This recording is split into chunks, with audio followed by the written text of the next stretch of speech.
Hai, selamat pagi anak-anak Miss Deka semuanya. Apa kabarnya pagi ini? Berjumpa lagi ya dengan Miss Deka. Hari ini Miss Deka akan menjelaskan tentang pelajaran IPA ya nak ya. Nah, IPA hari ini tetap masih dikasih 3.1 ya. Dan tapi tujuannya Miss hari ini Miss akan menjelaskan tentang fungsi rangka. Nah, setelah sebelumnya Miss sudah menyebutkan bagian-bagian dari rangka ya yang ada di sebelah Miss Deka ini ya. Nah, sekarang Miss Deka akan menjelaskan tentang fungsinya. Nah, fungsi rangka manusia ini terdiri atas tulang-tulang ya, lihat ya, yang merupakan alat gerak pasif karena hanya dapat digerakkan bila ada ototnya dan persendiannya. Jadi tulang-tulang ini kalau nggak ada ototnya nggak bisa bergerak ya. Nih, masa dia mau tulang begini aja ya? Nanti kalau tulang ini bergerak jadi kayak hantu dong. Kalah bercanda ya nak ya. Jadi biasanya harus ditutupin otot-otot ya dan persendian ya. Seperti yang kita punya sekarang pada anggota tubuh kalian ya, harus ada otot di dalamnya, harus ada persendiannya juga baru bisa digerakin ya. Oke, otot merupakan alat gerak aktif ya, alat gerak aktif karena dapat menggerakkan tulang. Dengan adanya tulang dan otot kita mampu bergerak sesuai dengan kehendak kita ya. Jadi harus dilapisin dengan otot ya, dan ada juga persendian. Jadi makanya otot itu adalah alat gerak aktif, sedangkan ini alat gerak pasif ya nak ya. Makanya gimana biar kita bisa gerakin semua, kita harus makan yang banyak juga ya biar terisi dayanya ya. Oke, berikut fungsi rangka pada manusia. Yang pertama itu kita bisa membentuk dan menegakkan tubuh ya. Nah, itu fungsinya rangka ini. Yang pertama itu kita bisa membentuk dan menegakkan tubuh ya, tegak gitu ya, karena ada rangkanya ya, ada tulang-tulangnya. Tapi kalau nggak ada tulang-tulangnya nanti kita loyo, jadi nggak loyo seperti itu ya nak ya, nggak bisa bergerak ya. Kemudian yang kedua, tulang belakang menghasilkan sel darah merah dan sel darah putih. Tulang belakang masih ingat ya, ada di belakangnya ya. Nah, ini menghasilkan sel darah merah dan sel darah putih. Kemudian yang ketiga, sebagai tempat melekatnya otot ya, sebagai tempat melekatnya otot. Jadi si rangka ini, tulang-tulang ini tempat untuk merekatkan otot-otot yang kita punya sekarang seperti ini ya.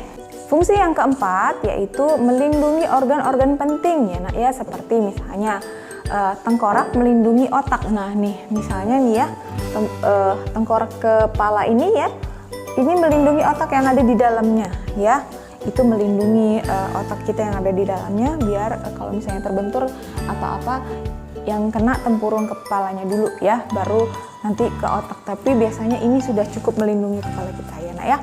Oke, kemudian ada juga indera penglihatan. Lihat ada mata di sini. Biasanya bola mata kita ada di dalam nih, di dalam sini ya nak ya. Nah ini gunanya rangka tulang-tulang ini adalah melindungi mata kita biar nggak langsung kalau misalnya kena apapun itu kena biasanya pelipisnya dulu baru ke mata kita gitu ya. Oke. Kemudian sebagai indera pendengaran ya, di sini juga ada untuk melindungi organ penting seperti indera pendengaran. Kemudian ada saluran pernapasan ya di sini juga ya. Yang bagian atas ya, saluran pernapasan bagian atas. Kemudian ada tulang leher yang melindungi tenggorokan dan kerongkongan. Ini ya nak ya. Nih, ini nanti melindungi di sini ya, melindungi tenggorokan kita ya sama kerongkongan kita.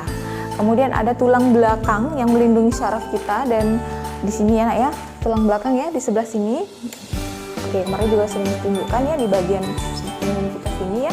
Itu ada tulang belakang ya. Itu melindungi syaraf dan sumsum tulang kita ya.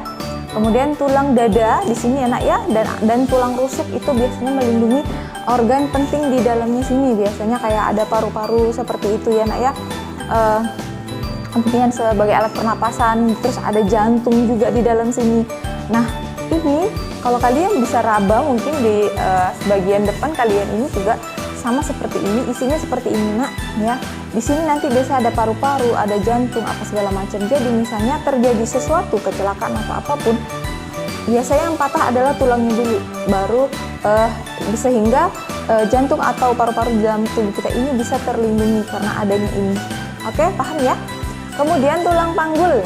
Nah, tulang panggul itu yang ada di sini ya, Ini melindungi alat pencernaan dan alat reproduksi kita. Reproduksi itu di sebelah sini ya nak ya.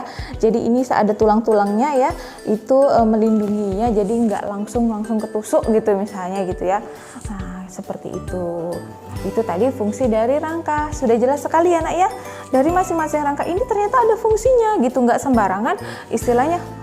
Kerangka-kerangka seperti ini gitu, ternyata ada fungsinya masing-masing, melindungi otak kita, melindungi alat pernapasan kita dan jantung kita seperti itu, melindungi tenggorokan kita gitu ya, melindungi alat reproduksi kita seperti itu. Nah itu tadi fungsi dari rangka. Sampai sini jelas ya nak ya. Bisa rasa dengan alat praktik seperti ini sudah jelas sekali apa yang dijelaskan, pasti paham gitu ya nak ya, karena ini sudah sangat mewakili dari apa yang sudah dijelaskan. Oke, bagian 3 yaitu bentuk dan jenis tulang manusia. Nah, bisa dilihat di buku kalian, dan juga ada gambarnya ya, sama dengan yang ada di sini ya. Oke, berdasarkan bentuknya ada 3 macam tulang ya, nak ya, yaitu ada tulang pipa, ada tulang pipi, dan ada tulang tidak beraturan. Nah, misalkan jelaskan dari yang pertama. Ada tulang pipa. Tulang pipa itu merupakan tulang yang berbentuk silinder ya, nak ya. Dan berongga, dan bagian tengahnya itu seperti pipa ya, itu namanya tulang pipa. Nah contohnya adalah tulang paha. Di mana tulang paha? Ini ada di bawah sini, sorry nak, nih ya, kelihatan ya. Nah ini tulang paha, ini adalah tulang pipa ya. Kemudian ada lagi di bawahnya, ini selepas aja. Oke ya, tulang paha tadi ya. Kemudian ada juga itu tulang betis. Nih di sini tadi ada tulang kering juga, ada tulang betis ya, tulang kering dan tulang betis. Nah ini termasuk ini copotnya ya, ya. Ini termasuk tulang pipa ya, dan tulang paha juga tadi. Oke, kemudian ada yang kedua, ada tulang pipih ya. Tulang pipih itu apa? Tulang pipih merupakan tulang yang berbentuk pipih. Contohnya adalah tulang belikat. Tulang belikat itu ada di belakang sini sayang. Oke. Kelihatan ya nak ya, tulang belikat yang ada di sini ya. Oke, ya kelihatan ya, tulang belikat ini ada di sini ya. Ini adalah tulang pipih ya, nih bentuknya aja pipih gitu ya nak ya. Oke, kemudian ada tulang pendek. Tulang pendek itu apa Miss ya? Tulang pendek merupakan tulang berukuran pendek. Contohnya adalah tulang ruas pergelangan kaki. Oke, Miss copot lagi ya, nih biar kalian lihat. Ini dia ya, tulang pendek merupakan tulang yang berukuran pendek. Contohnya adalah tulang ruas pergelangan kaki. Nih, ini pergelangan kaki di sini, berarti di sini ya. Nih di sini ya. Oke, di sinilah kayaknya ya nak ya. Oke, nah ini kan pergelangan kayak gini. Oke, seperti itu ya nak ya. Keempat adalah tulang tidak beraturan. Tulang tidak beraturan ini berarti tulang yang bentuknya tidak beraturan ya nak ya. Contohnya adalah tulang rahang ya di sini ya. Itu tulang rahang ini tidak beraturan bentuknya ya. Oke, itu tadi adalah 3 macam tulang berdasarkan bentuknya ya. Kemudian ada juga 2 jenis tulang yang berdasarkan zat penyusunnya, yaitu ada tulang keras dan ada tulang rawan. Bisa akan jelaskan satu-satu ya. Oke, tulang keras merupakan tulang yang tersusun dari zat kapur atau kalsium ya, kalsium fosfat dan kalsium karbonat. Contohnya adalah tulang anggota gerak dan tulang belakang di sini ya. Ya nak ya, bisa lihat ya di sini ya, di tulang bagian belakang kita sini. Oke, kemudian di sini ada juga namanya tulang rawan. Tulang rawan yang B itu tulang rawan merupakan tulang yang bersifat lentur karena memiliki sedikit zat kapur ya. Contohnya adalah tulang adalah cuping hidung dan daun telinga. Nih di sini cuping hidung ya. Nah kemudian dan daun telinga. Coba kalian pegang, lunak apa enggak, rawan enggak? Ya itu adalah tulang rawan ya.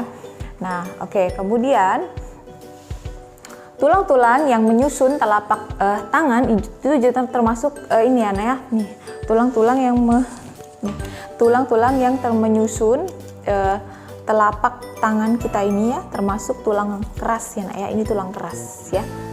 Nah gitu. Kemudian daun telinga tadi itu merupakan tulang rawan yang bersifat lentur atau elastis ya. Coba kalian pegang sendiri ya, ini juga kalian pegang ya.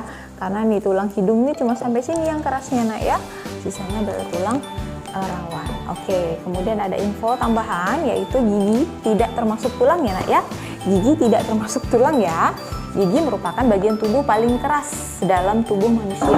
Komponen penyusun gigi berbeda dengan tulang karena mengandung dentin, enamel, dan pulpa. Nah, bagian inti gigi mengandung saraf dan dapat menghasilkan sel darah merah dan sel darah putih ya. Jadi bukan bagian dari tulang. Jelaskan sekali lagi. Oke, di buku kalian itu ada penjelasan tulang pipa ya. Tulang pipa itu ada tulang sumsum tulang yang tadi ya sama pembuluh darahnya itu sudah dijelaskan di buku. Oke, bisa dibaca lagi. Oke, itu tadi adalah penjelasan dari Miss Deka tentang bentuk dan jenis tulang manusia ya. Tadi berdasarkan bentuknya ada 3, tulang pipa, tulang pipih, dan ada ada di situ ada 4 ya nak ya. Tulang pipa, tulang pipih, kemudian tulang pendek, ada tulang tidak beraturan 1 ya. Jadi di buku itu ada salah tulis ya, bukan 3 melainkan 4 ya nak ya. Tulang pipa, tulang pipih, tulang pendek, kemudian tulang tidak beraturan. Kemudian berdasarkan zat penyusunnya, tulang itu dibagi menjadi 2, yaitu tulang keras dan tulang rawan. Oke, sekian penjelasan dari Miss Deka. Mohon maaf kalau ada terjadi salah-salah ya.